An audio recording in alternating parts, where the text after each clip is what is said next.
La numai 18 ani, un român este deja în vizorul celor mai mari companii IT din lume și nu e de mirare. Tânărul a inventat un dispozitiv revoluționar destinat nevăzătorilor.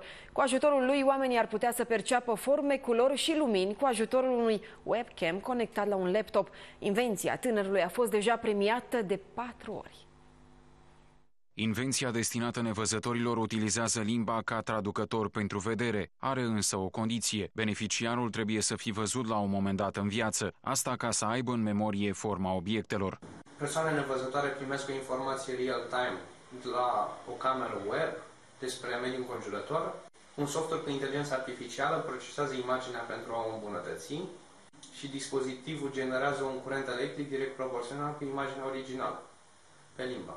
Pentru necunoscători, invenția e greu de înțeles. Pentru Ionuț, lucrurile sunt clare. Atât neuronii care procesează informația de la ochi, cât și neuronii care procesează informația de la papilele gustative se suprapun. Se observă că cele două zone sunt similare, deci zona gustului și zona văzului. Persoana nevăzătoare primește informație real-time pe senzorul plasat pe limbă și își imaginează foarte ușor ceea ce reprezintă imaginea preluată de la webcam. Ionuț Budișteanu a prezentat dispozitivul pentru nevăzător la una dintre cele mai mari competiții de știință și inginerie din lume, dedicată liceenilor, și a primit premiul întâi. Dar nu doar atât. Tânărul a fost remarcat de cea mai mare asociație de inginerie electrică din lume, dar și de Asociația Cercetătorilor Universitari din China, iar ofertele au început deja să curgă.